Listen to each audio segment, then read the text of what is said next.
ಎಲ್ಲರಿಗೂ ನಮಸ್ಕಾರ. ಇವತ್ತು ನಮ್ ಜೊತೆ ಡಾಕ್ಟರ್ ಗೋಪಾಲ್ ದಾಬ್ಡೆ ಅವರಿದ್ದಾರೆ. ಡ್ರಗ್ ಆಕ್ಷನ್ ಫೋರಂ ಕರ್ನಾಟಕದ ಅಧ್ಯಕ್ಷರಾಗಿ. ಇವತ್ತು ನಾವು ಆರೋಗ್ಯ ಹಾದಿ ಸಂಚಿಕೆಯಲ್ಲಿ ಕೆಮ್ಮಿಗೆ ಸಿರಪ್ಗಳೇನು ಸಮಸ್ಯೆಗಳಾಗ್ತಿತ್ತು, ಸುಮಾರು ಸಾವುಗಳನ್ನು ನಾವು ಕೇಳಿದೀವಿ ನ್ಯೂಸ್ ನಲ್ಲಿ ಹೋದ ವರ್ಷ, ಮತ್ತೆ ಸುಮಾರು ವರ್ಷಗಳಿಂದ ಇದು ಕೇಳ್ತಾ ಇದೀವಿ. ಇತ್ತೀಚೆಗೆ ಒಂದು ಹೊಸ ನೋಟಿಫಿಕೇಶನ್ ಬಂತು. ಆ ನೋಟಿಫಿಕೇಶನ್ ಏನು, ಯಾಕೆ ಬಂತು, ಅದರಿಂದ ಹೇಗೆ ಕೆಮ್ಮಿನ ಔಷಧಿ ಮೇಲೆ ಅಫೆಕ್ಟ್ ಆಗುತ್ತೆ, ಮತ್ತೆ ಕೆಮ್ಮಿನ ಔಷಧಿ ಎಷ್ಟು ಮಟ್ಟಿಗೆ ಆಕ್ಚುಲಿ ಅಗತ್ಯ ಅನ್ನೋದ್ರ ಬಗ್ಗೆನೂ ಮಾತಾಡೋದಕ್ಕೆ ಡಾಕ್ಟರ್ ಗೋಪಾಲ್ ದಾಬ್ದೆ ಅವರಿದ್ದಾರೆ. ವೆಲ್ಕಮ್ ಡಾಕ್ಟರ್ ಗೋಪಾಲ್ ದಾಬ್ದೆ ಅವರೇ. Thank you. ಡೈರೆಕ್ಟ್ ಆಗಿ ನಾನು ನಿಮಗೆ ನೋಟಿಫಿಕೇಶನ್ ಬಗ್ಗೆನೇ ಕೇಳಕ್ ಇಷ್ಟಪಡ್ತೀನಿ. ಸೊ ಈ ಜೂನ್ ಮಂತ್ ನಲ್ಲೇ ಒಂದು ಏನ್ ಬಂದಿದ್ದು, ಕೆಮ್ಮಿನ ಸಿರಪ್ಗಳು ಮಾರಾಟ ಎಲ್ಲಿ ಮಾಡ್ಬೋದು, ಮಾಡಕ್ಕಾಗಲ್ಲ ಅನ್ನೋದ್ರ ಬಗ್ಗೆ ಏನ್ ನೋಟಿಫಿಕೇಶನ್ ಇದೆ ಅಂತ ಹೇಳ್ತೀರಾ? ಮತ್ತೆ ಅದು ಪ್ರಾಕ್ಟಿಕಲಿ ಅದರದ್ದು ಇಂಪ್ಲಿಕೇಶನ್ ಏನಿರುತ್ತೆ, ಅದರಿಂದ ಪರಿಣಾಮ ಏನಿರುತ್ತೆ? ಈ ಒಂದು ಸರ್ಕ್ಯುಲರ್ ಅಥವಾ ಸುತ್ತೋಲೆ ನಮ್ಮ ದೇಶದಲ್ಲಿ ಅತ್ಯಂತ ಉನ್ನತ ಔಷಧ ನಿಯಂತ್ರಣ ಅಧಿಕಾರಿಗಳು, ಸಿಡಿಸ್ಕೋ ಅಂತ ಹೇಳ್ತಾ ಇರೋದು, ಸೆಂಟ್ರಲ್ ಡ್ರಗ್ ಕಂಟ್ರೋಲ್ ಆರ್ಗನೈಸೇಷನ್, ಅವರು ಮುಖ್ಯಸ್ಥರು ಅದನ್ನ ಬಿಡುಗಡೆ ಮಾಡಿದ್ದಾರೆ ಇದೇ ತಿಂಗಳಲ್ಲಿ. ಅದರಲ್ಲಿ ಏನು ಹೇಳ್ತದಪ್ಪ ಅಂತ ಹೇಳಿದ್ರೆ, ಬಹಳ ಸರಳಾಗಿ ಹೇಳ್ಬೇಕಂದ್ರೆ, ಈ ಔಷಧಗಳನ್ನ ಶೆಡ್ಯೂಲ್ ಕೆ ಇಂದ ನಾವು ತೆಗೆದುಹಾಕಿದೀವಿ ಅನ್ನೋ ಒಂದು ಮಾತನ್ನ ಅದರಲ್ಲಿ ಆ ಸರ್ಕ್ಯುಲರ್ದಲ್ಲಿ ಹೇಳ್ತಾರೆ. ಸೊ ಇದು ನಾವು ಸ್ವಲ್ಪ ಅರ್ಥ ಮಾಡ್ಕೋಬೇಕು, ಶೆಡ್ಯೂಲ್ ಕೆ ಅಂದ್ರೆ ಏನು ಅಂತ. ಶೆಡ್ಯೂಲ್ ಕೆ ಅಂತ ಹೇಳಿದ್ರೆ, ಇದು ನಮ್ಮ ಔಷಧ ನಿಯಂತ್ರಣದ ಏನೋ ಒಂದು ಕಾನೂನಿದೆ, ಅದರ ಅಡಿಯಲ್ಲಿ ಬರ್ತದೆ. ಇದರಲ್ಲಿ ಶೆಡ್ಯೂಲ್ ಕೆ ದಲ್ಲಿ ಈ ಔಷಧಗಳನ್ನ ಅತ್ಯಂತ ಸೇಫ್ ಮೆಡಿಸಿನ್ ಅಂತ ಅದನ್ನ ಮಾರಾಟ ಮಾಡೋದಕ್ಕೆ ಒಂದು ನಿರ್ಬಂಧ ಇದೆ. ಈಗ ಶೆಡ್ಯೂಲ್ ಕೆ ಅಡಿಯಲ್ಲಿ ಯಾವ ಔಷಧಿಗಳಿದಾವೆ ಅಂದ್ರೆ, ಯಾವ ಔಷಧಿಗಳು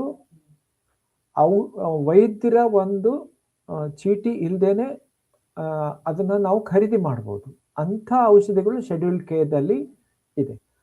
ಇವಾಗ ನಮ್ಮ ಸರ್ಕಾರ ಈ ಒಂದು ಸುತ್ತೋಲೆ ಏನು ಹೇಳ್ತದಪ್ಪ ಅಂದ್ರೆ, ಈ ಔಷಧಿಗಳು ಇನ್ಮೇಲಿಂದ ಶೆಡ್ಯೂಲ್ ಕೆ ದಲ್ಲಿ ಇಲ್ಲ, ಅದರಲ್ಲಿ ಬರೋದಿಲ್ಲ. ಅಂದ್ರೆ ನೀವು ಯಾವುದೇ ಈ ಔಷಧಿಯನ್ನ ಖರೀದಿ ಮಾಡಬೇಕಾದ್ರೆ ನೀವು ಹೋಗಿ ಒಂದು ಫಾರ್ಮಸಿಯಲ್ಲಿ ಹೋಗಿ ಅದನ್ನ ಖರೀದಿ ಮಾಡಬೇಕಾಗ್ತದೆ. ಮುಂಚೆ ಏನಿತ್ತಪ್ಪ ಅಂತಂದ್ರೆ, ಈ ಔಷಧಿಯನ್ನ ಬೇರೆ ಅಂಗಡಿಯಲ್ಲೂ ಇಟ್ಟು ಮಾರಾಟ ಮಾಡಬಹುದಾಯ್ತು, ಹಾಗಿತ್ತು. ಆದ್ರೆ ಈಗ ಅದು ಇಲ್ಲ, ಅದನ್ನ ನಿರ್ಬಂಧವನ್ನ ಹಾಕಿದೆ. ಇದು ಕೇವಲ ಫಾರ್ಮಸಿಯಲ್ಲೇ ಇರಬೇಕು, ಒಂದು ಫಾರ್ಮಸಿಸ್ಟೇ ನಿಮಗೆ ಕೊಡಬೇಕು ಅನ್ನೋ ಒಂದು ತಿದ್ದುಪಡಿಯನ್ನ ಸರ್ಕಾರ ತಂದಿದೆ. ಅಂದ್ರೆ ಶೆಡ್ಯೂಲ್ ಕೆ ಇಂದ ತೆಗೆದು ಬಿಟ್ಟು ಅದನ್ನ ಈ ಒಂದು ಅವಕಾಶ ಮಾಡಿಕೊಟ್ಟಿದೆ ನಮ್ಮ ಸರ್ಕಾರ. ಇದಕ್ಕೆ ಹಿನ್ನೆಲೆ ತುಂಬಾ ಇದೆ. ಆದ್ರೆ ಈ ಸುತ್ತೋಲೆ ಹೇಳೋದು ಇಷ್ಟೇನೆ, ಏನಪ್ಪಾ ಅಂತ, ಶೆಡ್ಯೂಲ್ ಕೆ ನಲ್ಲಿ ಈ ಔಷಧಿಗಳು, ಕೆಮ್ಮಿನ ಏನು ಸಿರಪ್ಗಳಿದೆ ಅವು ಬರೋದಿಲ್ಲ. ಶೆಡ್ಯೂಲ್ ಕೆ ಇಂದ ಸರ್ಕಾರ ಅದನ್ನು ತೆಗೆದು ಹಾಕ್ತಾ ಇದೆ.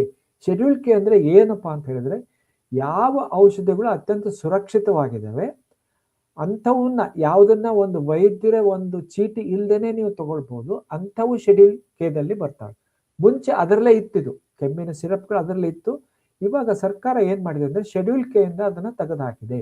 ಇದರಿಂದ ಏನ್ ಪರಿಣಾಮ ಆಗ್ತದೆ ಅಂತ ಹೇಳಿದ್ರೆ, ಒಂದಂದ್ರೆ ಈ ಔಷಧಿಗಳು ಬೇರೆ ಅಂಗಡಿಯಲ್ಲಿ ಸಿಗಲಿಕ್ಕೆ ಸಾಧ್ಯ ಇಲ್ಲ. ನೀವು ಒಂದು ಫಾರ್ಮಸಿಸ್ಟ್ ಇರುವಂತಹ ಒಂದು ಔಷಧಿ ಅಂಗಡಿಗೆ ಹೋದ್ರೆ ಮಾತ್ರ ಲಭ್ಯ ಆಗುತ್ತದೆ, ಒಂದು. ಆಮೇಲೆ ಎರಡನೇದೇನಪ್ಪ ಅಂತಂದ್ರೆ, ಇದನ್ನ ವೈದ್ಯರ ಒಂದು ಚೀಟಿ ಇಲ್ದೇನೆ ಕೊಡ್ಲಿಕ್ಕೆ ಬರೋದಿಲ್ಲ ಫಾರ್ಮಸಿಸ್ಟ್ಗೆ. ವೈದ್ಯರ ಒಂದು ಚೀಟಿ, ಈ ಒಂದು ಕಾನೂನು ಪ್ರಕಾರ ವೈದ್ಯರ ಚೀಟಿ ಇದ್ರೆ ಮಾತ್ರ ಇದನ್ನ ಕೊಡ್ಲಿಕ್ಕೆ ಸಾಧ್ಯ ಇದೆ. ಇದು ಈ ಒಂದು ಸುತ್ತೋಲೆಯ ಹಿನ್ನೆಲೆ. ಏನಕ್ಕೆ ಈ ತರ ಇವಾಗ ತಗೊಂಡ್ಬಂದಿರೋದು? ಇದಕ್ಕೆ ಬಹಳಷ್ಟು ಕಾರಣಗಳಿದಾವೆ. ನಮ್ಮ ದೇಶದಲ್ಲಿ ಆಯ್ತು, ಮತ್ತೆ ಬೇರೆ ಕಡೆನೂ ಆಯ್ತು. ನಮ್ಮ ದೇಶದಿಂದ ಏನು ನಾವು ಹೊರ ದೇಶಕ್ಕೆ ಕಳಿಸ್ತಾ ಇದ್ದೀವಿ, ಅಲ್ಲೂ ಕೂಡ ಇದು ಬಹಳ ದುರುಪಯೋಗ ಆಗಿದೆ. ಕೆಮ್ಮಿನ ಸಿರಪ್ಗಳೇನು ಬಹಳ ದುರುಪಯೋಗ ಆಗಿದೆ. ಆಮೇಲೆ ಎಲ್ಲಕ್ಕಿಂತ ಅತ್ಯಂತ ಶೋಚನೀಯ ಏನಪ್ಪಾ ಅಂತಂದ್ರೆ ಮಧ್ಯಪ್ರದೇಶದಲ್ಲಿ, ರಾಜಸ್ಥಾನದಲ್ಲಿ ಹಲವಾರು ಮಕ್ಕಳು ಹೋದ ವರ್ಷ ಈ ಒಂದು ಕೆಮ್ಮಿನ ಸಿರಪ್ ಅನ್ನ ತಗೊಂಡು ಸತ್ತಿರೋ ಉದಾಹರಣೆಗಳಿದ್ದಾವೆ. ಮಧ್ಯಪ್ರದೇಶದಲ್ಲೇ 20 ಮಕ್ಕಳು ಸತ್ತಿದ್ದಾರೆ, ರಾಜಸ್ಥಾನದಲ್ಲಿ ಸತ್ತಿದ್ದಾರೆ. ಇವೆಲ್ಲ ಏನಪ್ಪಾ ಅಂತ ಹೇಳಿದ್ರೆ ಈ ಔಷಧದಲ್ಲಿ ಒಂದು ವಿಷದ ಅಂಶ ಇತ್ತು. ಅದೇನಪ್ಪಾ ಅಂತ ಹೇಳಿದ್ರೆ ಡೈಇಥೈಲ್ ಗ್ಲೈಕಾಲ್ ಅಂತ ಹೇಳ್ತೀವಿ ನಾವು ಔಷಧಿಯಲ್ಲಿದ್ದಂಥ ಒಂದು ವಸ್ತು. ಇದೇನಪ್ಪಾ ಅಂತ ಹೇಳಿದ್ರೆ ಸ್ವಲ್ಪ ಮಟ್ಟದಲ್ಲಿದ್ರೂ ಕೂಡ ಇದು ವಿಷ ಆಗ್ತದೆ.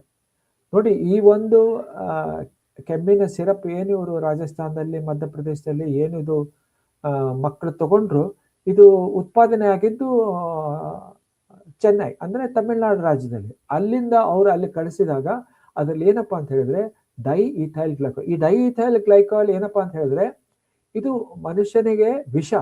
ಇದು ಕಿಡ್ನಿ ಮತ್ತೆ ನರಮಂಡಲದ ಮೇಲೆ ಬಹಳ ಕೆಟ್ಟ ಅಡ್ಡ ಪರಿಣಾಮವನ್ನ ಬೀಳುವಂತ ಒಂದು ಕೆಮಿಕಲ್ ಇದು.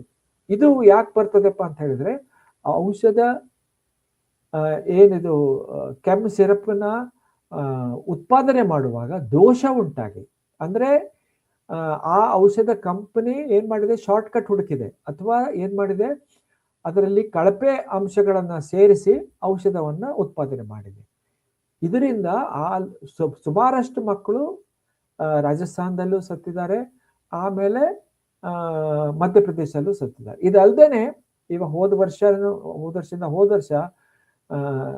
ಗ್ಯಾಂಬಿಯಾ ಅನ್ನೋ ಒಂದು ದೇಶದಲ್ಲಿ, ಜಿಂಬಾಬ್ವೆ ಅನ್ನೋ ದೇಶದಲ್ಲಿ ನಮ್ಮ ದೇಶದಿಂದ ಹೋದಂತ ಕೆಮ್ಮಿನ ಸಿರಪ್ ಅನ್ನ ತಗೊಂಡು ಸೇವಿಸಿದಂತ ಹಲವಾರು ಮಕ್ಕಳು ಸತ್ತಿರುವಂತ ಒಂದು ದುರ್ಘಟನೆ ನಡೆದಿದೆ.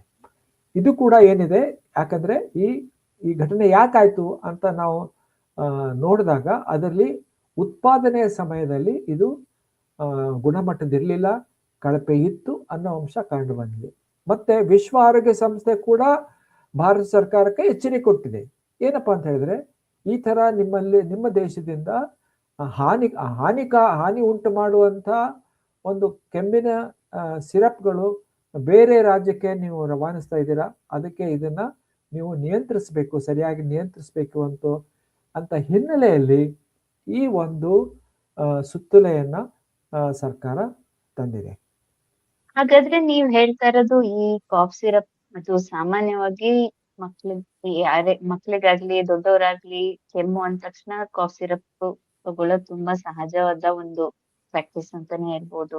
ಅಷ್ಟು ಅಂತ ಮೆಡಿಸಿನ್ ನಲ್ಲೂ ಈ ತರ ಕಳಪೆ ಔಷಧಿ ಅದ್ರಿಂದ ಸಾವು ಉಂಟಾಗದಂದ್ರೆ ಇದು ತುಂಬಾನೇ ಉತ್ಪಾದನೆ ಟೈಮ್ ನಲ್ಲಿ ಯಾವ ರೀತಿಯಾಗಿ ನೀವು ಉತ್ಪಾದನೆ ಮಾಡ್ತಾ ಇದ್ದೀರಿ, ಅದ್ರ ನಿಯಂತ್ರಣ ಹೇಗಾಗ್ತಾ ಇದೆ ಅನ್ನೋ ಪ್ರಶ್ನೆ ಬರ್ತಾ ಇದೆ ನಂಗೆ. ಸೊ ಇದು ನೀವ್ ಹೇಳ್ತಾ ಇರೋದು ಫಾರ್ಮಸಿ ಲೆವೆಲ್ ನಲ್ಲಿ ಒಂದ್ ಮಟ್ಟಿಗೆ ನಿಯಂತ್ರಣ ಮಾಡ್ದಂಗಾಯ್ತು ಅಲ್ವಾ ಈ ಸುತ್ತೋಲೆ.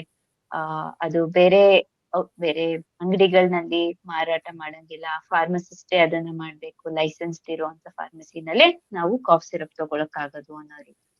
ಬಟ್ ಹಾಗಾದ್ರೆ ಮ್ಯಾನುಫ್ಯಾಕ್ಚರಿಂಗ್ ಲೆವೆಲ್, ಉತ್ಪಾದನೆ ಲೆವೆಲ್ ನಲ್ಲಿ ನಿಯಂತ್ರಣ ಮಾಡಿದಾರ? ಅಲ್ಲಿ ಏನು ಸಮಸ್ಯೆ ಆಗ್ತಾ ಇದೆ? ವರ್ಷ ಯಾಕೆ ಕಳಪೆ ಔಷಧಿಗಳು ಬರ್ತಿದೆ ಅಂತ ಹೇಳ್ಬೋದಾ?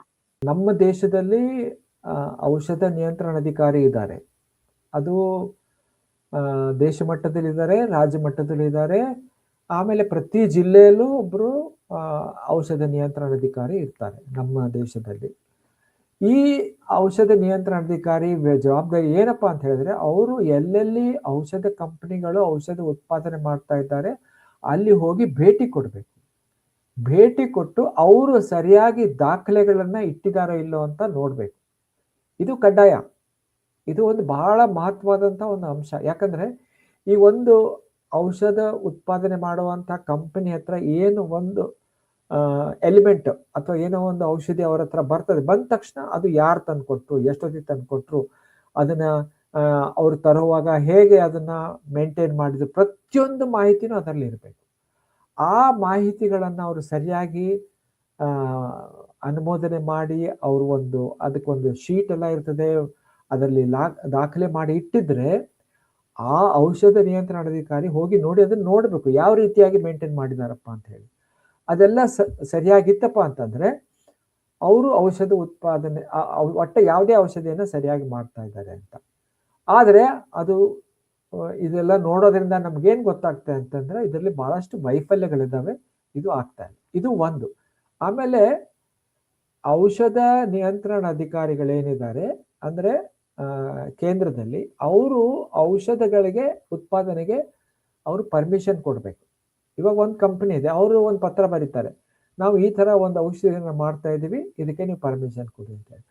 ಸೊ ಆ ಔಷಧ ನಿಯಂತ್ರಣ ಅಧಿಕಾರಿ ನೋಡ್ಬೇಕು ಅವಾಗ ಆ ಔಷಧಿ ಸರಿಯಾಗಿದೆಯಾ, ಅದರಲ್ಲಿ ಬೇಕಾಗುವಂತ ಸರಿಯಾದ ಕಾಂಬಿನೇಷನ್ ಇದೆಯಾ, ತಪ್ಪಿದೆಯಾ, ಅದನ್ನ ನೋಡ್ಬಿಟ್ಟು ಕೊಡಬೇಕು. ಆದ್ರೆ ಇವಾಗ ಏನಾಗಿದೆ ಅಂತ ಹೇಳಿದ್ರೆ, ಇವಾಗ ನೋಡಿ ನಮ್ಮ ದೇಶದಲ್ಲಿ ಇರುವಂತಹ ಹಲವಾರು ಔಷಧಗಳು, ಅದರಲ್ಲಿ ಈ ಕೆಮ್ಮಿನ ಸಿರಪ್ಗಳು ಏನಿದಾವೆ ಅವೈಜ್ಞಾನಿಕವಾಗಿದ್ದಾವೆ, ಅವೈದ್ಯಕೀಯವಾಗಿದೆ. ಅಂದ್ರೆ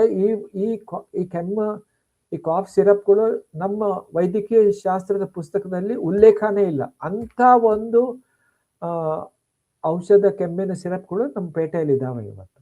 ಯಾಕಂದ್ರೆ ಔಷಧ ನಿಯಂತ್ರಣ ಅದಕ್ಕೆ ಅವ್ರಿಗೆ ಪರ್ಮಿಷನ್ ಕೊಟ್ಬಿಟ್ಟಿದ್ದಾರೆ. ಸೊ ಈ ತರ ಆಗ್ಬಾರ್ದಾಗಿತ್ತು.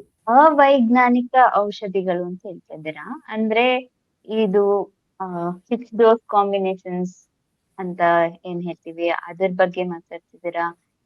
ಹೇಗೆ ಔಷಧಿ ಅಂದ್ರೇನೆ ನಾವು ಎಲ್ಲ ಟೆಸ್ಟಿಂಗ್ ಮಾಡಿ ಅದ್ ಆಕ್ಚುಲಿ ಜನರಿಗೆ ಆರೋಗ್ಯಕ್ಕೆ ಕಾಪಾಡೋದು ಆಗಿದ್ರೆ ಮಾತ್ರ ನಮ್ ಮಾರ್ಕೆಟ್ ಅಲ್ಲಿ ಇರ್ಬೇಕು. ಬಟ್ ಅವೈಜ್ಞಾನಿಕವಾಗಿ ಹೇಗೆ ಔಷಧಿಗಳು ಲಭ್ಯವಾಗ್ತಾ ಇದೆ, ಇದರಿಂದ ಜನರದು ಆರೋಗ್ಯ ಮೇಲೆ ಹೇಗೆ ಇಂಪ್ಯಾಕ್ಟ್ ಆಗುತ್ತೆ, ಮತ್ತೆ ವೈದ್ಯರದು ಪ್ರಾಕ್ಟೀಸ್ ನಲ್ಲಿ ಅದು ಯಾವ ರೀತಿ ಪರಿಣಾಮ ಆಗ್ತಾ ಇದೆ? ಈ ಅವೈಜ್ಞಾನಿಕ ಅಥವಾ ಏನ್ ನೀವು ಇರ್ರಾಷನಲ್ ಫಿಕ್ಸ್ ಡೋಸ್ ಕಾಂಬಿನೇಷನ್ ಅಂತ ನಾವು ಹೇಳ್ತೀವಿ, ಅದು ನಮ್ಮ ದೇಶದ ಪೇಟೆಯಲ್ಲಿ ಬಹಳಷ್ಟು ಮಟ್ಟಿಗೆ ಇದೆ. ಇದು ಬಹಳ ದೊಡ್ಡ ದುರ್ದೈವ, ನಮ್ಮ ದೇಶದೇ ದೊಡ್ಡ ದುರ್ದೈವ ಅಂತ ನಾವು ಹೇಳ್ಬೋದು. ಒಂದು ಒಂದು ಒಂದು ಉದಾಹರಣೆ ಹೇಳ್ಬೇಕಪ್ಪ ಅಂತಂದ್ರೆ, ಈಗ ಈ ಕೆಮ್ಮಿನ ಕಾಫ್ ಸಿರಪ್ಸ್ ಬಗ್ಗೆ ತಗೊಳ್ಳೋಣ. ಒಂದು ಉದಾಹರಣೆ, ಸಣ್ಣ ಉದಾಹರಣೆ ಹೇಳ್ತೀನಿ. ಕೆಮ್ಮು ಎರಡು ಪ್ರಕಾರವಾಗಿರ್ತದೆ. ಒಂದೇನಪ್ಪ ಅಂತ ಹೇಳಿದ್ರೆ ಇರಿಟೇಟಿಂಗ್ ಕಾಫ್ ಅಂತ ಆಯ್ತು, ಅಂದ್ರೆ ಅದು ಕಿರಿಕಿರಿ ಮಾಡುವಂತ ಕೆಮ್ಮು. ಸೊ ಅದಕ್ಕೆ ಕಾಫ್ ಸಪ್ರೆಸೆಂಟ್ ಅಂತ ಒಂದು ಔಷಧಿ ಬರುತ್ತೆ, ಅದನ್ನು ಕೊಡಬೇಕು. ಅಥವಾ ಇನ್ನೊಂದೇನಪ್ಪ ಅಂತ ಹೇಳಿದ್ರೆ ಎಕ್ಸ್ಪೆಕ್ಟೊರೆಂಟ್, ಅಂದ್ರೆ ಎದೆಯಲ್ಲಿ ಸೇರ್ಕೊಂಡಿರುವಂತಹ ಏನು ಕಫ ಇರ್ತದೆ ಅದು ಹೊರಗಡೆ ಬರಲಿಕ್ಕೆ ಸಹಾಯ ಮಾಡುವಂತ ಔಷಧಿ. ಸೊ ಈ ಕಾಫ್ ಸಪ್ರೆಸೆಂಟ್ ಬೇರೆ, ಕಾಫ್ ಎಕ್ಸ್ಪೆಕ್ಟರೆಂಟ್ ಬೇರೆ. ಕಾಫ್ ಸಪ್ರೆಸೆಂಟ್ ಏನಿದೆ ಅದು ಮಿದುಳಿನ ಮೇಲೆ ಕೆಲಸ ಮಾಡ್ತದೆ, ಓಕೆ. ಆದರೆ ಕಾಫ್ ಎಕ್ಸ್ಪೆಕ್ಟರೆಂಟ್ ಏನಿದೆ ಅದು ಎದೆ ಗೂಡಿನ ಮೇಲೆ ಕೆಲಸ ಮಾಡ್ತದೆ, ಎಲ್ಲಿ ಕಫವನ್ನ ಅದು ಆದಷ್ಟು ತೆಳ್ಳುಗೆ ಮಾಡಿ ಹೊರ ಬರಲಿಕ್ಕೆ ಸಹಾಯ ಮಾಡ್ತದೆ. ಆದರೆ ನಮ್ಮ ಬಹಳಷ್ಟು ಕಾಫ್ ಸಿರಪ್ನಲ್ಲಿ ಎರಡು ಕಾಂಬಿನೇಷನ್ ಇದೆ. ಇದು ಬಹಳ ದೊಡ್ಡ ದುರ್ದೈವ. ಬಾಡಿ ಏನ್ ಮಾಡಬೇಕು, ಬಾಡಿಗೆ ಕನ್ಫ್ಯೂಷನ್ ಆಗ್ತದೆ. ಸ್ವಲ್ಪ ವರ್ಷದ ಮೊದಲು ಏನಿತ್ತಪ್ಪ ಅಂತಂದ್ರೆ ಬಹಳಷ್ಟು ಕಾಫ್ ಸಿರಪ್ನಲ್ಲಿ ಕೋಡಿನ್ ಇರ್ತಾ ಇತ್ತು. ಕೋಡಿನ್ ತುಂಬಾ ಒಳ್ಳೆ ಔಷಧಿ, ಅದನ್ನ ನಾವು ಮಿದುಳಿನ ಮೇಲೆ ಕೆಲಸ ಮಾಡ್ತದೆ, ಆಮೇಲೆ ಕಿರಿಕಿರಿ ಕೆಮ್ಮನ್ನ ಕಡಿಮೆ ಮಾಡ್ತದೆ, ಕಾಫ್ ಇರಿಟೆಂಟ್ ಅದು ಕಡಿಮೆ ಮಾಡ್ತದೆ, ಕಾಫ್ ಸಪ್ರೆಸೆಂಟ್ ಮಾಡಿ ಕಡಿಮೆ. ಆದ್ರೆ ಅದು ಏನಪ್ಪಾ ಅಂತ ಹೇಳಿದ್ರೆ ಕೋಡಿನ್ ದೊಡ್ಡ ಡೇಂಜರ್ ಏನಪ್ಪಾ ಅಂತಂದ್ರೆ ಅದು ಚಟ ಮಾಡ್ತದೆ. ಚಟವನ್ನ ಅದು ಹಗಲೆಲ್ಲ ತಗೋಬೇಕು ಅಂತ ಒಂದು ಆಸೆಯನ್ನು ಉಂಟು ಮಾಡ್ತದೆ. ಅದಕ್ಕೆ ಸರ್ಕಾರ ಅದನ್ನ ಕೋಡಿನನ್ನ ತೆಗೆದು ಹಾಕ್ಬಿಡ್ತು. ಹಾಗಿದ್ರೆ ನಂಗೆ ತುಂಬಾ ಬೇಸಿಕ್ ಕ್ವೆಶನ್ ಕೇಳ್ತೀನಿ. ಈಗ ಹಾಗಾದ್ರೆ ಕಾಫ್ ಸಿರಪ್ ನಿಜವಾಗ್ಲೂ ಬೇಕಾ ನಮ್ಗೆ? ಯಾವಾಗ ಅದ್ ಆಕ್ಚುಲಿ ಉಪಯೋಗ ಆಗುತ್ತೆ? ಈಗ ಜನರಿಗೆ ಒಂದ್ ಮೆಸೇಜ್ ಕೊಡೋದಾದ್ರೆ ಕಾಫ್ ಸಿರಪ್ ತಗೋಬಹುದಾ ಇಲ್ವಾ? ತಗೊಳ್ಬೇಕಂದ್ರೆ ಯಾವ ರೀತಿ ಕಾಫಿ ಮಾತ್ರ ತಗೋಬಹುದು? ಇದು ಬಹಳಷ್ಟು ಅಧ್ಯಯನಗಳು ಏನ್ ಹೇಳಿದಾವೆ, ನಮ್ಮ ದೇಶದಲ್ಲಿ 2 ಅಧ್ಯಯನ ನಡೆದಿದೆ ಈ ಕಾಫ್ ಸಿರಪ್ಸ್ ಬಗ್ಗೆ. ಅದರಲ್ಲಿ ಏನ್ ಹೇಳ್ತಾರೆ ಅಂದ್ರೆ ಬಹಳಷ್ಟು ಕಾಫ್ ಸಿರಪ್ಗಳು ಅವೈಜ್ಞಾನಿಕವಾಗಿದ್ದಾವೆ. ಅಂದ್ರೆ ಯಾವ ರೀತಿಯಲ್ಲಿ ಅದರಲ್ಲಿ ಕಾಂಬಿನೇಷನ್ ಇರಬೇಕು ಅದರಲ್ಲಿ ಇಲ್ಲ. ಹೀಗಾಗಿ ನಾವು ಏನು ಯಾವುದೋ ಒಂದು ಕೆಮ್ಮಿದೆ ಒಂದು ಕಾಫ್ ಸಿರಪ್ ತಂದ್ರಾಯ್ತು ಅನ್ನೋದಕ್ಕೆ ಅದು ಉತ್ತರ ಖಂಡಿತ ಅಲ್ಲ. ಮತ್ತೆ ಈ ಒಂದು ಏನು ಸುತ್ತಲೇ ಇವಾಗ ಸರ್ಕಾರ ಹೊರಡಿಸಿದೆ ಇದ್ರ ಮೇಲೆ ಏನು ಪ್ರಭಾವ ಬೀರೋದಿಲ್ಲ. ಅಂದ್ರೆ ಯಾವ ಅವೈಜ್ಞಾನಿಕ ಕಾಫ್ ಸಿರಪ್ ಉತ್ಪಾದನೆ ಆಗ್ತಾ ಇತ್ತು ಅದು ಇನ್ನ ಮುಂದೆ ಹಾಗೆ ನಡೀತಾ ಇರ್ತದೆ. ಅಷ್ಟೇ ಹೊರತಾಗಿ ಈ ಸುತ್ತೋಲೆಯಿಂದ ಈ ಉತ್ಪಾದನೆ ಮೇಲಾಗ್ಲಿ ನಿಯಂತ್ರಣದ ಮೇಲಾಗ್ಲಿ ಏನೂ ಪ್ರಭಾವ ಬೀರ್ತಾ ಇಲ್ಲ. ಸೊ ಹಾಗೆ ನೋಡಿದ್ರೆ ಈ ಸುತ್ತೋಲೆ ಬಹಳ ಚಿಕ್ಕ ಅಂಶವನ್ನ ಟ್ಯಾಕಲ್ ಮಾಡ್ತಾ ಇದೆ. ನಿಜವಾಗ್ಲೂ ಇದು ಸಮಸ್ಯೆಯ ಬೇರಿಗೆ ಹೋಗ್ಲೇ ಇಲ್ಲ.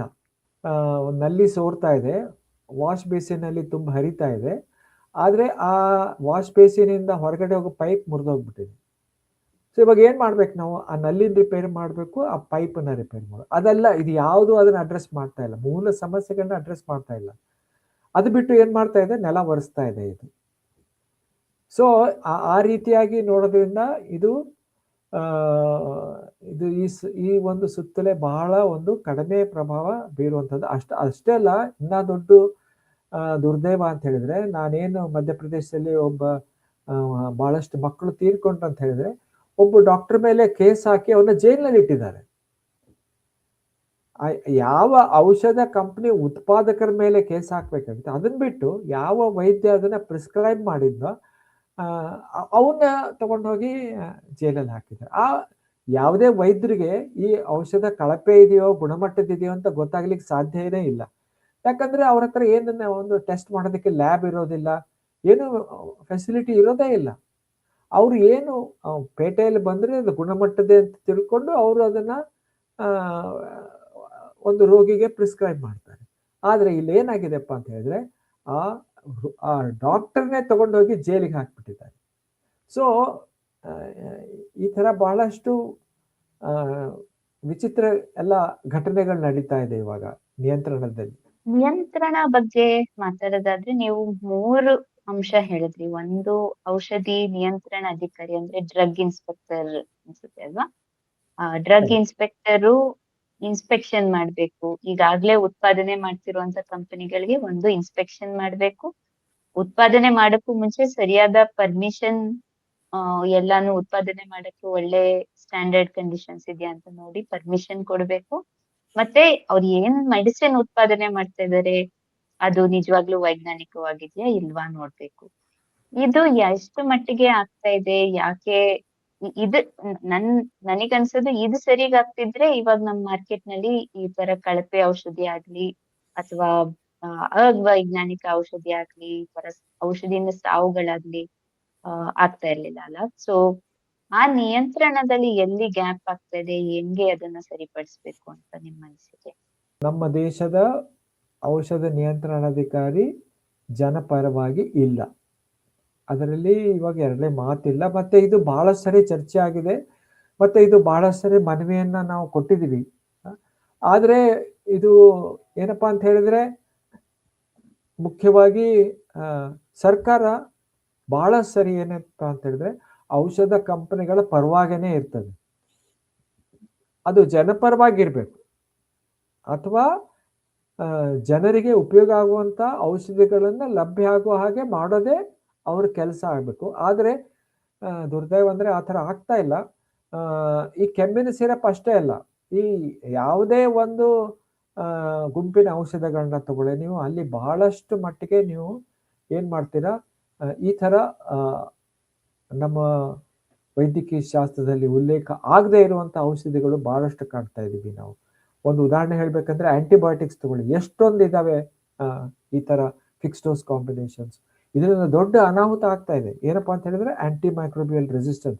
ಇಡೀ ಜಾಗತಿಕದಲ್ಲಿ ಇದು ಚರ್ಚೆ ನಡೀತಾ ಇದೆ, ಯಾವ ರೀತಿಯಾಗಿ ನಾವು ಆಂಟಿ ಮೈಕ್ರೋಬಿಯಲ್ ರೆಸಿಸ್ಟೆನ್ಸ್ ಅನ್ನ ತಡಿಬೇಕು ಅಂತ ಹೇಳಿ. ಆದ್ರೆ ಇವಾಗ ನಮ್ಮ ದೇಶದಲ್ಲೂ ಕೂಡ ಈ ತರ ಬಹಳಷ್ಟು ಅಸಂಯೋಜಿತ ಅನಪಯುಕ್ತ ಔಷಧಗಳ ಕಾಂಬಿನೇಷನ್ ಅನ್ನ ಮಾರಾಟ ಆಗ್ತಾ ಇದೆ. ಇನ್ನೊಂದೇನು ಹೇಳ್ಬೇಕಪ್ಪ ಅಂದ್ರೆ, ಇನ್ನೊಂದು ಶೆಡ್ಯೂಲ್ ಎಚ್ ಅಂತ ಒಂದಿದೆ. ಶೆಡ್ಯೂಲ್ ಎಚ್ ಔಷಧಿಗಳು ಕೇವಲ ಡಾಕ್ಟರ್ ಪ್ರಿಸ್ಕ್ರಿಪ್ಷನ್ ಇದ್ರೆ ಮಾತ್ರ ಕೊಡಬೇಕು ಅಂತ ಬರ್ತದೆ. ಆದ್ರೆ ಶೆಡ್ಯೂಲ್ ಎಚ್ ಡ್ರಗ್ಸ್ ನೀವು ಪ್ರಿಸ್ಕ್ರಿಪ್ಷನ್ ಇಲ್ದೇನೆ ನೀವು ಹೋಗಿ ತಗೋಬಹುದು, ಫಾರ್ಮಸಿಸ್ಟ್ ಹತ್ರ ಹೋಗಿದ್ರೆ ಕೊಟ್ಬಿಡ್ತಾರೆ. ಸೊ ಈ ತರ ನಿಯಂತ್ರಣವಿಲ್ಲದೆ ಇರುವಂತಹ ಒಂದು ಪರಿಸ್ಥಿತಿಯಲ್ಲಿ ನಾವು ಇದೀವಿ ಇವಾಗ. ಬಹಳ ದೊಡ್ಡ ದುರ್ದೈವ. ಇದು ಸರಿ ಆಗ್ಬೇಕು ಅಂತ ಹೇಳಿ ಡ್ರಗ್ ಆಕ್ಷನ್ ಫೋರಂ ಕರ್ನಾಟಕ ಮತ್ತೆ all India drug action network ಬಹಳ ಸರಿ ನಾವು ಸರ್ಕಾರಕ್ಕೂ ಬರ್ದಿದ್ದೀವಿ, ಔಷಧ ನಿಯಂತ್ರಣಾಧಿಕಾರಿಗೂ ಬರ್ದಿದ್ದೀವಿ. ಆದ್ರೆ ಬಹುಶಃ ಔಷಧ ನಿಯಂತ್ರಣಾಧಿಕಾರಿಗಳಿಗೆ ತಮ್ಮದೇ ಆದಂತಹ ಒಂದು ಒತ್ತಡದಿಂದ ಅವರು ನಮ್ಗೆ ಯಾವುದು ಸಲಹೆಗೆ ಇನ್ನುವರೆಗೂ ಉತ್ತರ ಕೊಟ್ಟಿಲ್ಲ. ನಾನು ಕೇಳ್ಪಟ್ಟಿದ್ದು ಈ ನಿಯಂತ್ರಣ ಅಧಿಕಾರಿನಲ್ಲೇನೆ ಸುಮಾರು ಹುದ್ದೆಗಳು ಖಾಲಿ ಇರುತ್ತೆ. ಆಲ್ಮೋಸ್ಟ್ 40% ಅಷ್ಟು ಪ್ರತಿ ಸ್ಟೇಟ್ ನಲ್ಲೂ ಆ ಹುದ್ದೆಗಳೇ ಖಾಲಿ ಇರುತ್ತೆ. ಸೊ ಖಾಲಿ ಇದ್ದಾಗ ಅವ್ರು ಎಷ್ಟು ಮಟ್ಟಿಗೆ ಅವ್ರ ಜವಾಬ್ದಾರಿನ ಅವರು ನಿರ್ವಹಣೆ ಮಾಡ್ಬೋದು ಅನ್ನೋದು ಒಂದು ಪ್ರಶ್ನೆ ಬರುತ್ತೆ ಅನ್ಸುತ್ತೆ. ಈಗ ಈ ಫಿಕ್ಸ್ಡ್ ಕಾಂಬಿನೇಷನ್ಗೆ ಯಾವ್ದಾದ್ರು ಒಂದು ಉದಾಹರಣೆ ಕೊಡ್ತೀರಾ? ಮತ್ತೆ ಏನಕ್ಕೆ ಕಂಪನಿಗಳು ಇದನ್ನ ಪ್ರೊಡ್ಯೂಸ್ ಮಾಡಕ್ಕೆ ಮುಂದೆ ಬರ್ತಾರೆ? ಅವ್ರಿಗೇನಾದ್ರೂ ಬೆನಿಫಿಟ್ ಇದೆಯಾ? ಯಾಕೆ ಈ ತರ ಅವೈಜ್ಞಾನಿಕವಾಗಿ ಹೊಸ ಮೆಡಿಸಿನ್ಸ್ ಬರ್ತಾ ಇದೆ? ಒಂದು ಉದಾಹರಣೆ ಹೇಳ್ತೀನಿ. ಅಫ್ಕೋರ್ಸ್ ಇದು ಕಾಫ್ ಸಿರಪ್ಸ್ಗೆ ಸಂಬಂಧ ಇಲ್ಲ, ಆದರೆ ಒಂದು ಔಷಧಿ ಬರ್ತದೆ, ಅದು ನ್ಯೂರೋಬಯಾನ್ ಅಂತ, ಬಹಳ ಪಾಪ್ಯುಲರ್. ಅದು B1 B6 ಮತ್ತು B12 ಕಾಂಬಿನೇಷನ್ 3 ಔಷಧಿಗಳ ಸಂಯುಕ್ತ ಇದು. B1 vitamin B1, vitamin B6 ಹಾಗೂ ವಿಟಮಿನ್ B12. ಆದರೆ ದುರ್ದೈವ ಏನಪ್ಪಾ ಅಂತ ಹೇಳಿದ್ರೆ, ಇದು ಯಾವುದೇ ನಮ್ಮ ವೈದ್ಯಕೀಯ ಟೆಕ್ಸ್ಟ್ ಬುಕ್ ಅಲ್ಲಿ ಈ ತರ ಕಾಂಬಿನೇಷನ್ ಬಗ್ಗೆ ಉಲ್ಲೇಖ ಇಲ್ಲವೇ ಇಲ್ಲ. ಆದರೆ ಇದು ಬಹಳ ವ್ಯಾಪಾರ ಆಗ್ತದೆ, ಬಹಳಷ್ಟು ಇದು ಮಾರುಕಟ್ಟೆಯಲ್ಲೇ ಸಿಗ್ತದೆ. ಸೊ ಇದನ್ನ ನಾವು ಹೋಗಿ ಸುಪ್ರೀಂ ಕೋರ್ಟಲ್ಲಿ ನಾವು ಕೇಸ್ ಹಾಕಿದಾಗ ಅವಾಗ ನಾವು ಹೇಳಿದ್ವಿ ಸರ್ಕಾರದ ಮುಂದೆ, ಈ ಥರ ಕೋರ್ಟಿನ ಎದುರಿಗೆ ಹೇಳಿದ್ವಿ, ಈ ಥರ ಇದು ಯಾವುದೂ ಇದರಲ್ಲಿ ಉಲ್ಲೇಖ ಇಲ್ಲ ಅಂತ. ಸೊ ಅವಾಗ ಕೋರ್ಟ್ ಏನು ಹೇಳ್ತು, ಆಯ್ತು ಇದನ್ನ ನಿಷೇಧ ಮಾಡಬೇಕು ಅಂತ ಹೇಳ್ತು. ಆಯ್ತು, B1 B6 B12 ನಿಷೇಧ ಆಯಿತು. ಆದರೆ ಔಷಧಿ ಕಂಪನಿಗಳು ಮಾರನೇ ದಿವಸ ಅಂದ್ರೆ ಏನು ಮಾಡಿದ್ರು ಅಂದ್ರೆ ಅದಕ್ಕೆ ಇನ್ನೊಂದು ಔಷಧಿಯನ್ನು ಆ್ಯಡ್ ಮಾಡಿದ್ರು, ನಿಯಾಸಿನ್ ಆಸಿಡ್. ಸೊ ಆ ಏನಿದು ನಿಷೇಧ ಆಜ್ಞೆಯನ್ನು ಹೊರಡಿಸಿತ್ತು ಅದನ್ನ ಇವರು ಪಾರಾದಾಗಿದೆ. ಸೊ ಔಷಧ ನಿಷೇಧ ಆದರೂ ಕೂಡ ಔಷಧಿ ಕಂಪನಿಗಳು ಯಾವ ರೀತಿಯಾಗಿ ಇದನ್ನ ನುಸುಳ್ಕೊಳ್ತಾರೆ ಅನ್ನೋದನ್ನ ನಾವು ಇಲ್ಲಿ ನೋಡ್ಬೋದು. ಮತ್ತೆ ಅದೇ ಔಷಧಿಯನ್ನ ಅದೇ ಹೆಸರಲ್ಲಿ ಅವರು ಮತ್ತೆ ಮಾರಾಟ ಮಾಡ್ಲಿಕ್ಕೆ ಚಾಲು ಮಾಡಿದ್ದಾರೆ. ಹಂಗಂದ್ರೆ ಕಂಪನಿಗಳು ಹೊಸ ಮೆಡಿಸಿನ್ ಮಾಡೋದ್ರಿಂದ ಜಾಸ್ತಿ ಲಾಭ ಗಳಿಸಬಹುದು ಅಂತಾನೆ ಹೊಸ ಇಂಗ್ರೀಡಿಯೆಂಟ್ಸ್ ಆಡ್ ಮಾಡ್ಕೊಂಡು ಹೊಸ ಪ್ರಾಡಕ್ಟ್ಸ್ ಮಾಡ್ತಾ ಇದ್ದಾರೆ ಅಂತ ಅನಿಸ್ತಾ ಇದೆ. ಹಂಗ ಹೇಳಿದ್ರೆ ಕರೆಕ್ಟ್ ಅಂತ ಇರ್ಬೋದಾ?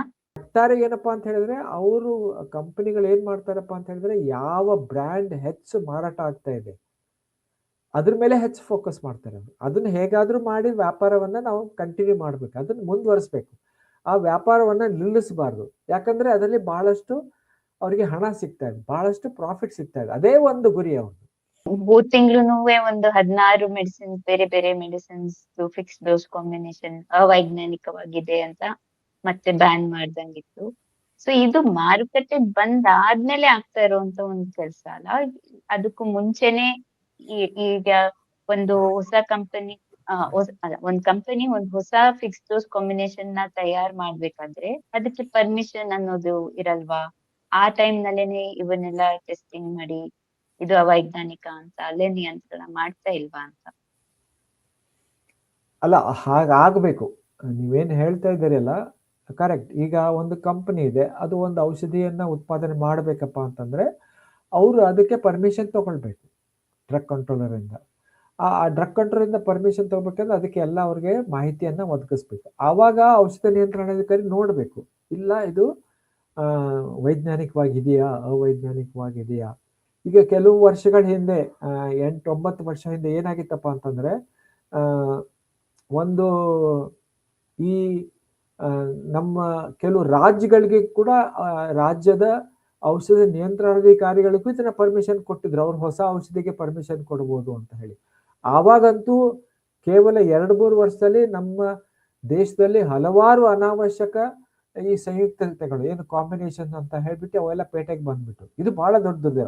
ಆಮೇಲೆ ಅದನ್ನ ಸರ್ಕಾರ ಹಿಂತಕೊಂಡು ಕೇವಲ ಕೇಂದ್ರದಲ್ಲಿರುವಂತಹ ಏನು ಔಷಧ ನಿಯಂತ್ರಣಾಧಿಕಾರಿಗಳಿದ್ದಾರೆ ಅವ್ರಿಗಷ್ಟೇ ಇದನ್ನ ಕೊಡಬೇಕು ಅನ್ನೋ ಒಂದು ಸುತ್ತೋಲೆಯನ್ನು ಹೊರಡಿಸಿ ಅದನ್ನ ನಿರ್ಬಂಧಕ್ಕೆ ತಗೊಂಡ್ಬಂದಿದೆ. ಆದ್ರೆ ಇನ್ನ ಹೆಚ್ಚು ಕೆಲಸ ಆಗ್ಬೇಕು ಈ ನಿಟ್ಟಿನಲ್ಲಿ. ಔಷಧ ನಿಯಂತ್ರಣಾಧಿಕಾರಿಗಳು ಇಂಡಿಪೆಂಡೆಂಟ್ ಆಗಿ ಪಾರದರ್ಶಕತೆಯಲ್ಲಿ ಕೆಲಸ ಮಾಡಬೇಕು. ಮತ್ತೆ ಈ ತರ ಔಷಧಿಗಳಿಗೆ ಅವರು ಪರ್ಮಿಷನ್ ಅನ್ನ ಕೊಡಬಾರ್ದು.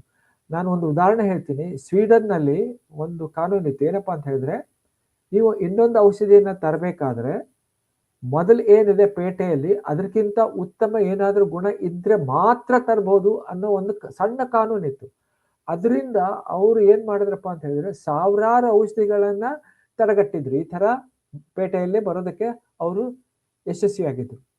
ಸೊ ಈ ತರ ಏನಾದ್ರೂ ಒಂದು ಕಾನೂನು ತರಲಿಕ್ಕೆ ಸಾಧ್ಯ ಇದೆಯಾ ಅನ್ನೋದನ್ನ ನಾವು ಇಲ್ಲಿ ಯೋಚನೆ ಮಾಡೋದು. ಪೇಟೆಗೆ ಬರಕ್ಕೂ ಮುಂಚೆ ನಿಯಂತ್ರಣ ಆಗ್ದಂಗೆ ಪೇಟೆನಲ್ಲಿ ಬಂದ್ಮೇಲೆ ಜನರಿಗೆ ಉದಾಹರಣೆಗೆ ನಾನೇ ಒಂದ್ ಮೆಡಿಕಲ್ ಸ್ಟೋರಿಗೆ ಹೋಗಿ ಮೆಡಿಸಿನ್ ತಗೋಬೇಕು ಅಂತ ಅನ್ಕೊಂಡ್ರೆ ಅದು ನಿಜವಾಗ್ಲೂ ವೈಜ್ಞಾನಿಕವಾಗಿದ್ಯಾ ಇಲ್ವಾ ಅನ್ನೋದನ್ನ ನಾನ್ ಹೇಗೆ ತಿಳ್ಕೊಬಹುದು? ಅದು ನನ್ನ ತಿಳ್ಕೊಳ್ಳೋ ಶಕ್ತಿ ಇರುತ್ತಾ ಅಥವಾ ಅದಕ್ ಮುಂಚೆನೆ ನಿಯಂತ್ರಣ ಆಗ್ಬೇಕಿತ್ತ? ಅಲ್ಲ, ಇದು ಒಬ್ಬ ಸಾಮಾನ್ಯ ಗ್ರಾಹಕನಿಗೆ ಹೇಗೆ ಗೊತ್ತಾಗಬೇಕು? ಬಹಳ ಕಷ್ಟ, ಇದು ಸಾಧ್ಯನೇ ಇಲ್ಲ ಅಂತ ಹೇಳ್ಬಹುದು. ಆದ್ರೆ ಅವರು ಯಾರಾದ್ರೂ ಒಬ್ರು ವೈದ್ಯರನ್ನ ಸಲಹೆ ಪಡ್ಕೊಂಡು ಅದನ್ನ ತಿಳ್ಕೊಳ್ಳಿಕ್ಕೆ ಪ್ರಯತ್ನ ಅಂತೂ ಮಾಡಬೇಕು. ಯಾಕಂದ್ರೆ ಇಷ್ಟೊಂದು ಅವೈಜ್ಞಾನಿಕ ಕಾಂಬಿನೇಷನ್ ನಮ್ಮ ದೇಶದಲ್ಲಿರುವಾಗ ನೀವು ಯಾವ ಔಷಧಿಯನ್ನ ತಗೋತಾ ಇದ್ದೀರಿ ಅಂತ ನಮ್ಗೆ ಗೊತ್ತಿರ್ಬೇಕು. ಪಾಪ ನಮ್ಮ ಗ್ರಾಹಕರಿಗೆ ಇದ್ರ ಬಗ್ಗೆ ನಾಲೆಜ್ ಇರಬೇಕು. ಬಟ್ ಅವ್ರು ಎಲ್ಲಿ ಹುಡುಕ್ಬೇಕು, ಯಾವ ರೀತಿಯಾಗಿ ಹುಡುಕ್ಬೇಕು, ಇದಕ್ಕೆ ಬಹಳ ಕಷ್ಟ. ಉತ್ತರ ಕೊಡೋದು ಬಹಳ ತುಂಬಾ ಕಷ್ಟ. ಇದಕ್ಕೆ ಒಬ್ಬ ಗ್ರಾಹಕ ಏನ್ ಮಾಡ್ಬೇಕಾಗಂತ ಪರಿಸ್ಥಿತಿಯಲ್ಲಿ ನೀವು ಹೇಳಿದಾಗೆ ಔಷಧ ನಿಯಂತ್ರಣಾಧಿಕಾರಿನೇ ಇದನ್ನು ಸರಿಯಾಗಿ ಕೆಲಸ ಮಾಡೋ ಹಾಗೆ ಮಾಡಬೇಕು. ಅಂದ್ರೆ ಮಾತ್ರ ನಮ್ಮ ಗ್ರಾಹಕರು ಮತ್ತೆ ನಮ್ಮ ರೋಗಿಗಳು ಸೇಫ್ ಆಗಿರ್ತಾರೆ. ಇಲ್ಲದೆ ಹೋದ್ರೆ ಇದು ಒಬ್ಬ ಗ್ರಾಹಕರಿಗೆ ಇದು ಅರ್ಥ ಮಾಡ್ಕೊಳ್ಳೋದು ಬಹಳ ಕಷ್ಟ. ನೀವ್ ಹೇಳ್ತಿದ್ರ ಗ್ರಾಹಕರಿಗೆ ತಿಳ್ಕೊಳ್ಳೋದಕ್ಕೆ ಮಾಹಿತಿ ಯಾವ ರೀತಿಯಾಗೂ ಸಿಗದ್ ಕಷ್ಟ. ವೈದ್ಯರು ಒಂದ್ ಮಟ್ಟಿಗೆ ಏನಾದ್ರು ರೋಲ್ ಇರ್ಬೋದೇನೋ ಅಂತ. ಸೊ ವೈದ್ಯರು ಈ ತರ ಏನು ಅವೈಜ್ಞಾನಿಕ ಮೆಡಿಸಿನ್ಸ್ ಮಾರುಕಟ್ಟೆನಲ್ಲಿ ಇರ್ಬೇಕಾದ್ರೆ, ಕಳಪೆ ಮೆಡಿಸಿನ್ಸ್ ಇರ್ಬೇಕಾದ್ರೆ ವೈದ್ಯರದ್ದು ಪಾತ್ರ ಏನಿರುತ್ತೆ ಇದ್ರಲ್ಲಿ? ಅಲ್ಲ, ವೈದ್ಯರ ಪಾತ್ರ ಏನಪ್ಪಾ ಅಂತ ಹೇಳಿದ್ರೆ ಇದನ್ನ ಈ ರೀತಿಯಾದಂಥ ಏನು ಹಾನಿಕಾರಕ ಮತ್ತು ಅನಾವಶ್ಯಕ ಏನು ಕಾಂಬಿನೇಷನ್ಸ್ ಇದಾವೆ ಅದನ್ನ ಮಾರ್ಕೆಟ್ನಲ್ಲಿ ಅವರು ಪ್ರಮೋಟ್ ಮಾಡಬಾರ್ದು. ಆಮೇಲೆ ಅವ್ರ ಹತ್ರ ಏನು ಮೆಡಿಕಲ್ ರೆಪ್ರೆಸೆಂಟೇಟಿವ್ ಬರ್ತಾ ಅವ್ರಿಗೂ ಹೇಳಬೇಕು, ಈ ಥರ ನೀವು ಮಾಡಬೇಡಿ ಅಂತ ಹೇಳಬೇಕು. ಬಟ್ ಅವ್ರಿಗೆ ವೈದ್ಯರಿಗೇನು ಅಧಿಕಾರ ಇಲ್ಲ, ಅವ್ರ ಹತ್ರ ಏನು ಪವರ್ ಇಲ್ಲ ಈ ಥರ ಒಂದು ಮಾಹಿತಿಯನ್ನ ಹೇಳಲಿಕ್ಕೆ ಅಥವಾ ಅವ್ರ ಹತ್ರ ಕೇಳಲಿಕ್ಕೆ. ಸೊ ವೈದ್ಯರು ಕೂಡ ಸ್ವಲ್ಪ ಮಟ್ಟಿಗೆ ನೋಡಿದ್ರೆ ಅಸಹಾಯಕರೇ ಈ ದೃಷ್ಟಿನಲ್ಲಿ. ಏನಾದ್ರೂ ರಿಪೋರ್ಟ್ ಆದ್ರೂ ಮಾಡ್ಬೋದಾ ವೈದ್ಯರು? ವೈದ್ಯರು ರಿಪೋರ್ಟ್ಸ್ ಮಾಡ್ಬೋದು. ಅದಕ್ಕೆ ಅಡ್ವರ್ಸ್ ಡ್ರಗ್ ರಿಯಾಕ್ಷನ್ ರಿಪೋರ್ಟಿಂಗ್ ಅಂತ ಹೇಳ್ತೀವಿ. ಅಂದ್ರೆ ಯಾವುದೇ ಒಂದು ಔಷಧಿಯನ್ನ ನೀವು ಒಬ್ಬ ವೈದ್ಯ ಒಬ್ಬ ಪೇಷಂಟಿಗೆ ಕೊಟ್ಟಾಗ ಅವ್ರಿಗೇನಾದ್ರೂ ರಿಯಾಕ್ಷನ್ ಆದ್ರೆ ಆ ರಿಯಾಕ್ಷನ್ ಅನ್ನ ನೀವು ಅದನ್ನ ವೈದ್ಯರು ಅದನ್ನ ನೋಡ್ಬಿಟ್ಟು ಅದನ್ನ ಬರೆದ್ಬಿಟ್ಟು ಡೀಟೇಲ್ ಆಗಿ ಮಾಹಿತಿ ಬರೆದ್ಬಿಟ್ಟು ಅದನ್ನ ಅವರು ಅಧಿಕಾರಿಗಳಿಗೆ ಕಳಿಸ್ಬೋದು. ಮತ್ತೆ ಆ ಥರ ಇವಾಗ monitoring adverse drug reaction monitoring centres ಅಂತ ಕೂಡ ಕೆಲವು ಕಡೆ ಬಂದಿದೆ. ಎಲ್ಲೆಲ್ಲಿ ಮೆಡಿಕಲ್ ಕಾಲೇಜ್ ಇದೆ ಅಲ್ಲಿ ಕೂಡ ಈ ಥರ ಒಂದು ವ್ಯವಸ್ಥೆಯನ್ನ ಮಾಡಲಾಗಿದೆ. ಆದರೆ ಇದು ಎಷ್ಟು ವೈದ್ಯರು ಇದನ್ನ ಈ ಥರ ರಿಪೋರ್ಟ್ ಬರೀತಾರೆ ಅನ್ನೋದನ್ನ ನೋಡ್ಬೇಕು ಇನ್ನ ನಾವು. ಥ್ಯಾಂಕ್ ಯು ಡಾಕ್ಟರ್ ಗೋಪಾಲ್ ದಾವ್ಡೆ ಅವರೇ. ಅಷ್ಟು ಡೀಟೇಲ್ ಆಗಿ ಔಷಧಿ ನಿಯಂತ್ರಣ, ಔಷಧಿ ಗುಣಮಟ್ಟ ಕಾಪಾಡೋದಕ್ಕೆ, ಸುರಕ್ಷತೆ ಕಾಪಾಡೋದಕ್ಕೆ ಹಾಗೂ ವೈಜ್ಞಾನಿಕತೆಯಿಂದ ಬರುವಂತ ಮೆಡಿಸಿನ್ಸ್ ನ ಹೇಗೆ ನಾವು ನಿಯಂತ್ರಣ ಮಾಡ್ಬೇಕು ಅಂತ ಹೇಳಿದ್ರಿ. ಇನ್ನೇನಾದ್ರು ಸಲಹೆ ಇದೆಯಾ ಈ ನಿಯಂತ್ರಣ ಮಾಡೋ ಒಂದು ಕ್ರಮನ ನಾವು ಬಲಪಡಿಸ್ಬೇಕು ಅಂದ್ರೆ ನಾವು ಏನ್ ಮಾಡಬಹುದು? ಅಲ್ಲ, ನಂದು ಒಂದೇ ಕೊನೆ ಮಾತು ಏನಪ್ಪಾ ಅಂತಂದ್ರೆ, ನಮ್ಮ ಔಷಧ ನಿಯಂತ್ರಣಾಧಿಕಾರಿಗಳು ಹೇಗಪ್ಪ ಅಂತ ಹೇಳಿದ್ರೆ ಅವರು ನಮ್ಮ ದೇಶದ ಸೈನ್ಯ ಇದ್ದ ಹಾಗೆ, ಸೈನಿಕರಿದ್ದ ಹಾಗೆ. ಯಾವ ರೀತಿಯಾಗಿ ನಮ್ಮ ದೇಶದ ಸೈನಿಕರು ಹಗಲು ರಾತ್ರಿ ಗಡಿಗಳಲ್ಲಿ ಇವತ್ತು ನಮ್ಮನ್ನ ರಕ್ಷಣೆ ಮಾಡ್ತಾ ಇದ್ದಾರೆ, ಅದೇ ರೀತಿಯಾಗಿ ಔಷಧ ನಿಯಂತ್ರಣಾಧಿಕಾರಿಗಳದ್ದು ಜವಾಬ್ದಾರಿ ಇದೆ. ಅವರು ಈ ಔಷಧ ಕಂಪನಿಗಳು ತಮ್ಮ ಒಂದು ಅತಿ ಹೆಚ್ಚು ಪ್ರಾಫಿಟ್ ಮಾಡಿಕೊಳ್ಳುವಂಥ ಏನು ಒಂದು ಅವರಲ್ಲಿ ದುರಾಸೆ ಇದೆ ಅದನ್ನ ತಡೆ ಹಿಡಿದು ವೈಜ್ಞಾನಿಕವಾಗಿರುವಂಥ ಮತ್ತೆ ಜನರಿಗೆ ಉಪಯೋಗ ಆಗುವಂಥ ಔಷಧಿಗಳನ್ನ ಮಾತ್ರ ಅವರು ಪೇಟೆಯಲ್ಲಿ ಬಿಡುಗಡೆ ಮಾಡಬೇಕು, ಮತ್ತೆ ಅದನ್ನ ಜನರಿಗೆ ಉಪಯೋಗಿಸ್ಲಿಕ್ಕೆ ಬಿಡಬೇಕು. ಮತ್ತೆ ಎಲ್ಲಕ್ಕಿಂತ ಮುಖ್ಯವಾಗಿ ಔಷಧ ನಿಯಂತ್ರಣಾಧಿಕಾರಿಗಳು ಆ ಔಷಧಕ್ಕೆ ಸರಿಯಾದ ವೈಜ್ಞಾನಿಕ ಮಾಹಿತಿಯನ್ನು ಕೊಡುವಂತ ಅಂಶನೂ ಅದರಲ್ಲಿ ಸೇರಿಸಬೇಕು. ಅಂದ್ರೆ ಮಾತ್ರ ಈ ಔಷಧಿಗಳು ಸರಿಯಾಗಿ ಉಪಯೋಗ ಆಗ್ತದೆ. ಧನ್ಯವಾದಗಳು ಡಾಕ್ಟರ್ ಗೋಪಾಲ್ ನಾಬ್ದೇವ್ರೆ. ಈ ಕೆಮ್ಮು ಔಷಧಿ ಇದು ನಿಯಂತ್ರಣೆಗೋಸ್ಕರ ಏನು ಸುತ್ತೋಲೆ ಬಂದಿದೆ, ಅದು ಖಂಡಿತವಾಗ್ಲೂನು ನಿಯಂತ್ರಣದ ದೊಡ್ಡ ವಿಷಯದಲ್ಲಿ ಒಂದು ಸಣ್ಣ ಪಾತ್ರ ಮಾತ್ರ ಅಂತ ಅರ್ಥ ಆಯ್ತು. ಸೊ ಇನ್ನು ನಮ್ ಮಾರುಕಟ್ಟೆನಲ್ಲಿ ಸುರಕ್ಷಿತ ಔಷಧಿಗಳು, ಗುಣಮಟ್ಟ ಔಷಧಿಗಳು ಸಿಗ್ಬೇಕು ಅಂದ್ರೆ ಸುಮಾರು ನಿಯಂತ್ರಣ ಕ್ರಮಗಳು ಬೇಕಿದೆ ಅನ್ನೋದು ಕೂಡ ಇದರಿಂದ ತಿಳ್ಕೊಂಡಂಗಾಯ್ತು. ಧನ್ಯವಾದಗಳು. ಓಕೆ, ಥ್ಯಾಂಕ್ ಯು, ಧನ್ಯವಾದಗಳು.